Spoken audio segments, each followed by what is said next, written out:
नमस्कार। मैं ज्योति गर्ग, आप देख रहे हैं नारद वाणी। जैसा कि दोस्तों हर रोज़ मैं बिहार चुनाव पर चर्चा लेकर आता हूं, आज भी फिर हाजिर हूं। आज बिहार में कई राजनीतिक घटनाक्रम हुई।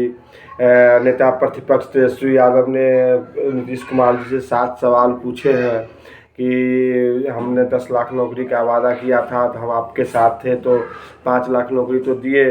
अब वो 5 लाख नौकरी जो रह गया है वो कब दीजिएगा? ये आपको आज उनको अंतिम मौका दिया है तेजस्वी ने कि अंतिम बजट पेश करने जा रहे हैं आप, तो इन सब चीज़ों को पूरा कर दीजिए। तो इस पर अभी तक जदयू से भी उनके प्रवक्ता सब बोले हैं कई जगह, आप नेशनल मीडिया में भी देखे होइएगा कि इस पूरा दिन भर बहस चल रही है कि क्या होगा नहीं होगा, क्या होगा, कौन क्या है नहीं है। इस सब में आप तेजस्वी को तो फिर दिन में इससे पहले मैं एक वीडियो डाला ही था कि कांग्रेस तो उनके पीछे पड़ ही गई है, तो पहले वो अपना घर भी तो संभाले, वो तो देख नहीं रहे हैं। इधर मुझे एक चीज़ की बहुत आशंका लग रही है, नीतीश कुमार मौन हो गए हुए। अब कल जो बजट आएगा उसमें उनको फ्री बीज की बहार आ सकती है कि फ्री की जो बहुत चीज़ें हैं वो परोसा जा सकता है कल। ये तो बिहार के लिए बहुत घातक होगा। लेकिन चुनाव है, अब हर जगह तो फ्री बीज पर ही चुनाव हो रहा है। कई महिलाओं को कुछ फ्री में दिया जा रहा है, कहीं गैस सिलेंडर फ्री में मिल रहा है, कहीं रुपया मिल रहा है। तेजस्वी बोल दिए हैं कि माई बहन सम्मान योजना के तहत हम देंगे माई बहन मान योजना 2500 रुपया। तो हमको लगता है कि उसके काट में भी कल कुछ आएगा। कल बिहार का बजट है, 3 मार्च है, कल बिहार का बजट पेश होगा विधानसभा में। तो कल तो उस बजट पेश होने के बाद विस्तृत चर्चा लेके शाम को मैं आऊँगा। और उधर बीजेपी मुझे लग रहा है कि बहुत बड़ा गेम खेल रही है। जो नीतीश कुमार को अगर घोषित नहीं कर रही है मुख्यमंत्री का कैंडिडेट, वेटिंग में रखे हुई है। कोई उनके नेता कह देते हैं कि अभी तो नहीं होगा, चुनाव के बाद फैसला लिया जाएगा कि कौन होंगे कौन नहीं होंगे। तो इस पर भी आप लोग को ध्यान रखना पड़ेगा कि क्या होगा। हमको जैसा लग रहा है कि बिहार चुनाव 2014 के महाराष्ट्र चुनाव की तरफ भी बढ़ सकती है। जैसे महाराष्ट्र के चुनाव में हुआ था कि कांग्रेस अलग लड़ गई, शिवसेना अलग लड़ी, भाजपा अलग लड़ी, एनसीपी अलग लड़ी, सभी को लगभग मतलब भाजपा सिंगल लार्जेस्ट पार्टी हो गई थी। इधर वाले शिवसेना को भी अच्छा खासा सीट आया था, एनसीपी को भी अच्छी खासी सीट आ गई थी और कांग्रेस को भी अच्छी खासी सीट आई थी उस बार। तो शुरू में तो भाजपा एनसीपी के बाहरी समर्थन से सरकार में आई, फिर बाद में भी शिवसेना से मिल गई थी। मैं कहना ये चाह रहा हूँ कि बिहार में भी ऐसा हो सकता है कि गठबंधन टूटे और सब अलग अलग लड़े। भाजपा हमको लगता है कि नीतीश जी को चुनाव के आखिरी दौर में जा कर के छोड़ेगी, अगर छोड़ेगी तो अलग होगी। तो इससे भाजपा के हमें जैसा अनुभव हो रहा है कि भाजपा उपेंद्र कुशवाहा, चिराग पासवान की पार्टी एलजेपीआर, उसके बाद जीतन राम मांझी जी की पार्टी जो है हम, इस सब को लेकर एक साथ, और इनको भी साध सकती है मुकेश सहनी जी की पार्टी जो है वीआईपी, उनको इस सब को साथ लेकर एक अलग मोर्चा लेकर चुनाव मैदान में आए। और अगर अंतिम समय में नीतीश जी के साथ पल्ला झाड़ेगी तो नीतीश जी फिर को तेजस्वी एक्सेप्ट करेंगे कि नहीं करेंगे। क्योंकि उस समय तो तेजस्वी, जैसे मैंने उस दिन भी कहा था कि कोई सर्वे जो दिखाता है कि तेजस्वी जी बहुत आगे चल रहे हैं, तेजस्वी जी का रेटिंग अच्छा है, उसके पर तो मैंने बोला था कि वो तो आते हैं चौक चौराहों पर, तो वहाँ पर तो आरजेडी का कार्यकर्ता ज़्यादा मिलता है और वोकल होता है और ज़्यादा बोलता है। लेकिन जब एक बार जब बिहार में हवा बह जाएगी कि तेजस्वी आ रहे हैं, आरजेडी की सरकार बनने जा रही है, तो उसके बाद जो अति पिछड़ा वर्ग है, जो दबंग पिछड़ा सबसे डरा रहता है, और महादलित वर्ग, वो एक बार फिर सोचेगा कि वो किसके साथ जाए। तो बिहार में तो अभी दलितों का सबसे बड़ा अगर नेतृत्व किसी के पास है, कोई नेता है, तो चिराग पासवान है। दलित का नेता पूरे बिहार में दलितों ने अपना नेता चिराग पासवान को मान लिया है। तो भाजपा बिना किसी चेहरा को आगे किए हुए अगर लड़ती है और अपना जो उसका होल्ड एरिया है उसी में सिर्फ फोकस कर देगी, हमें जैसा लग रहा है। आप लोग भी बताइएगा कमेंट सेक्शन में आकर के कि भाजपा एक खेल करने जा रही है। अंदरूनी तौर से हमको जैसा लग रहा है कि जैसा अभी माहौल बना हुआ है, जैसे कांग्रेस अब एकदम पूरी तरह से एकदम हम 100% तैयार है। हमारे अनुभव से लग रहा है कि वो आरजेडी के साथ नहीं लड़ेगी। अगर लड़ेगी तो 100 से ऊपर सीट पर लड़ेगी। और उस बार जो उनको दे दिया गया था 60-65 ऐसा सीट जहाँ कभी नहीं जीत पाती है कांग्रेस और कमज़ोर सीट दिया गया था, उस पर इस बार वो समझौता नहीं करेगी। तेजस्वी का राह बहुत कठिन है। और जब ये माहौल बनेगा पूरे बिहार में कि तेजस्वी आ रहे हैं, आरजेडी फिर आ रही है सरकार में, तो उसके बाद जो चुनाव से ठीक 2-4 दिन पहले, 1 हफ्ता पहले, 24 घंटा पहले, 72 घंटा पहले जो माहौल बनेगा, क्योंकि जैसे ही ये हवा बनेगी कि जो आरजेडी आ रही है तो उसके बाद तो उनके कार्यकर्ताओं का क्या रूप हो जाता है चौक चौराहों पर, वो तो सब जानते हैं।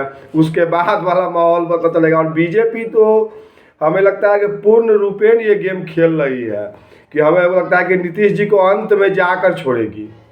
जब चुनाव एकदम पूरी तरह से एकदम पीक पे आ जाएगा तब जाकर बीजेपी नीतीश जी से पल्ला झाड़ सकती है। अंदरूनी खबर है नहीं कि हम लोग का भी अनुभव है कि 12 सांसद जो उनके पास है उसमें से 8 से 9 सांसद जो है वो तो भाजपा के समर्थन में है, समर्थन से नहीं समर्थन में ही है। और अगर ऐसा हुआ तो बिहार का राजनीतिक परिदृश्य फिर बदल जाएगा, क्योंकि भाजपा इस बार ये गेम खेल सकती है कि वो इन जब मैंने जैसा बताया कि वीआईपी उपेंद्र कुशवाहा जी, चिराग पासवान जी, मांझी जी को लेकर निकल जाए और अलग से एक बना ले। जैसे 2015 में लड़ी थी तो 2015 में तो कमज़ोर पड़ गई थी कि उधर नीतीश जी, कांग्रेस, आरजेडी, वाम दल सब एक साथ आ गए थे। और उस समय नीतीश जी का नीतीश जी की जो स्थिति अभी है वो स्थिति नहीं थी। उस समय नीतीश जी की स्थिति बहुत अच्छी थी, लेकिन अब जो है सो अब हमारे विचार से नीतीश जी के पास सिर्फ कुर्मी का वोट रह गया हुआ है, उनका कोर वोट, और सारा वोट उनसे छिटक चुका है। क्योंकि उनके 15 के बाद से वो कुछ कर नहीं पाए हैं बिहार में, कोई नया काम नहीं, बस वही बताते रहते हैं कि कुछ था पहले कुछ था। अभी तो उनका जो सबसे बड़ा गलत फैसला कहिए या जो कहिए कि समाज में सबसे ज़्यादा अगर उनका विरोध किसी चीज़ पर हो रहा है तो 2 चीज़ है। एक जो है सो शराबबंदी के कारण जो गरीब तबका सब ज़्यादातर जेल जा रहा है वो, और दूसरा है कि ये जो सर्वे के नाम पर सीओ सब जो अंचल कार्यालयों में जो लूट हो रही है भ्रष्टाचार का, ये मुद्दा उनको ले डूबेगा नीतीश जी को। ये बात है, ये बहुत बड़ा मुद्दा है कि अंचल कार्यालयों में ज़बरदस्त घूस चल रहा है और भ्रष्टाचार चरम पर है वहाँ पर, और नीतीश जी कुछ नहीं कर पा रहे हैं, उस पर कोई अंकुश नहीं लग पा रहा है। नए नए रेवेन्यू मिनिस्टर बने हैं संजय सरावगी जी, वो कुछ करे तो फिर आगे नहीं कह सकते हैं। और दिन में हमने वीडियो में बताया था कि तेजस्वी जी के लिए तो हमने शुरू से ही कह रहे हैं कि 2-3 समस्याएं हैं। एक तो उनके पिताजी का जो जंगल राज वाला बैगेज है, वो तो जैसे ही उनका सत्ता में आने की बात हो जाती है कि आ रहे हैं, उसके बाद तो फिर बिहार में माहौल बदल जाता है। जो गरीब तबका है, जो कमज़ोर तबका है, जो उनके दबंगों से जो डरा रहता है, पिछड़ों में जो दबंग जातियाँ है उससे जो डर जाता है उसको, वो तो फिर अपना विकल्प तलाशेगा। दूसरा है कि जाति के नाम पर तो बिहार में वोट पड़ता है, तो बीजेपी ने तो एक गेम उस दिन भी हमने बताया कि कैबिनेट विस्तार में खेल दिया है कि जो कृष्णा कुमार मंटू जो कुर्मी के नालंदा से ही जीत के आते हैं भाजपा विधायक, और 2015 में उस लहर में जो है सो जदयू के प्रत्याशी को हरा दिया था, तो उनको मंत्री बनाया जाना भी नीतीश जी के लिए शुभ संकेत नहीं है। अब नीतीश जी वेटिंग में है, वो चाह रहे हैं कि हमको घोषित कर दिया जाए, लेकिन भाजपा की तरफ से कोई सुगबुगाहट नहीं है कि उनको घोषित किया जाएगा, इसकी कोई सुगबुगाहट नहीं है। भाजपा अभी मुख्य फोकस किए हुई है, जो उसका अपना कोर वोट है अपर कास्ट और वैश्य और अति पिछड़ा में वो चंदबारी करने जा रही है, इसलिए अति पिछड़ा के लोगों को मंत्री भी बना रही है। और दलित का जो प्रमुख लीडर है बिहार में, जीतन राम मांझी जी हो गए और चिराग जी हो गए, दोनों को तो साथ ही रही है।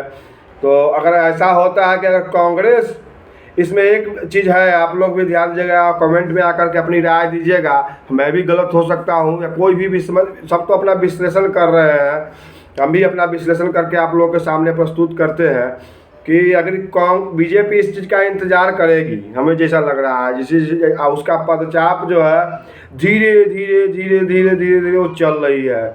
और अपने संगठन में जो बातचीत हो रही है, उसकी ग्राउंड लेवल पर जो बातचीत है, क्योंकि भाजपा का जो वोटर 2020 में नीतीश जी को नहीं दिया था वोट, इस बार और बढ़ने जा रहा है। और भी भाजपा का वोटर है, जहां तीर छाप होगा वहां पर दूसरा विकल्प तलाशेगा, उसके तरफ नहीं जाएगा। जदयू के तरफ न भाजपा का वोटर जाएगा, न चिराग जी का वोटर जाएगा, न मांझी जी का वोटर भी कटेगा नीतीश जी से, कि जदयू की स्थिति बहुत दयनीय हो चुकी है। क्योंकि ऐसा हुआ है सिर्फ इनके पलटी मारने से, विकास की तो की है, सब चीज़ है, लेकिन पलटी वाला सिस्टम जो है ना, वो बहुत ज़्यादा लोग ठगा महसूस करने लगे हैं नीतीश जी से। अब जैसे जो व्यक्ति तेजस्वी जी के, लालू जी के विरोध में नीतीश जी को वोट देता है और ये जाके उधर मिल जाते हैं, तो उससे तो लोग ठगा हुआ महसूस कर रहा है। तो अब देखिए आगे क्या होता है, लेकिन हमें जैसा लग रहा है कि भाजपा ये इंतजार करेगी कि यदि कांग्रेस और आरजेडी का गठबंधन नहीं हुआ और कांग्रेस और आरजेडी अगर अलग अलग राह पर लड़े, जैसा कि अभी लग रहा है हमें 50-50 में है उनका भी, क्योंकि कांग्रेस इस बार मजबूत सीट मांगेगी। उस बार वाला बात नहीं चलेगा 2020 वाला की कमजोर सीट धरा दिए, 70 को सीट दे दिए, लेकिन सीट ऐसा दिए कि जीतने वाला ही नहीं है उसमें, तो उस पर कांग्रेस इस बार नहीं मानेगी। अगर भाजपा उसका इंतजार करेगी, जैसे ही कांग्रेस आरजेडी से अलग हुई तब भाजपा नीतीश जी के साथ नहीं रहेगी, तब बहुत बड़ा मुश्किल का सामना करना पड़ेगा नीतीश जी को। क्योंकि बिहार की राजनीति में जाति के तो है ही फैक्टर, लेकिन नीतीश जी थके हुए लग रहे हैं। वो 5 वाले, 10 वाले, 15 वाले नीतीश जी अब नहीं है। अब 20 में भी तो उन्होंने अपना ऑफिशियल स्टेटमेंट दिया ही था सीमांचल में कि मेरा अंतिम चुनाव है, फिर आ गए हैं। उधर नेता सबका तो ये होता है, लेकिन हमको जैसा लग रहा है कि बीजेपी के गेम प्लान में नीतीश जी फिट नहीं बैठ रहे हैं। बीजेपी अपना अलग शिंदे वाला जो है सो सिस्टम अपना सकती है कि यदि अगर साथ भी लड़ी तो फिर वो बीजेपी कहे कि हम ज़्यादा सीट पर लड़ेंगे, और वो खुद ज़्यादा सीट पर तो लड़ेगी ही लड़ेगी, हमें जैसा लग रहा है। और चिराग पासवान को भी ज़्यादा सीट दिलवाएगी, मांझी जी को भी ज़्यादा सीट दिलवाएगी बीजेपी, और ज़्यादा सीट इस बार अगर उपेंद्र कुशवाहा साथ में रहते हैं, वीआईपी साथ में आ जाती है तो उसको भी दिलवाएगी। तो अगर आप देखिएगा ये सिनेरियो बन सकता है आने वाले समय में कि कांग्रेस वाम दल एक साथ चली जाए, आरजेडी अकेली पड़ जाए, और उधर तेजस्वी नीतीश जी भी अकेले पड़ जाए चुनाव के समय। चुनाव से जब चुनाव की घोषणा हो जाएगी उसके बाद का सिनेरियो ऐसा बन सकता है, उसके बाद की स्थिति ऐसी हो सकती है। और भाजपा चिराग पासवान, मांझी जी, उपेंद्र कुशवाहा और मुकेश सहनी, इन सब को लेकर एक साथ अकेले लड़ जाए, ऐसी स्थिति में बिहार में कुछ भी हो सकता है। और ये मीडिया वाले तो हमको लगता है कि उसमें भी कुछ झोल है। आज तो लालू जी बहुत खुश हो रहे थे कि तेजस्वी आगे। अरे मीडिया वाले भैया इतना मत दिखाओ तेजस्वी जी को आगे, तेजस्वी जी को आगे दिखाने से फिर दिक्कत हो जाता है।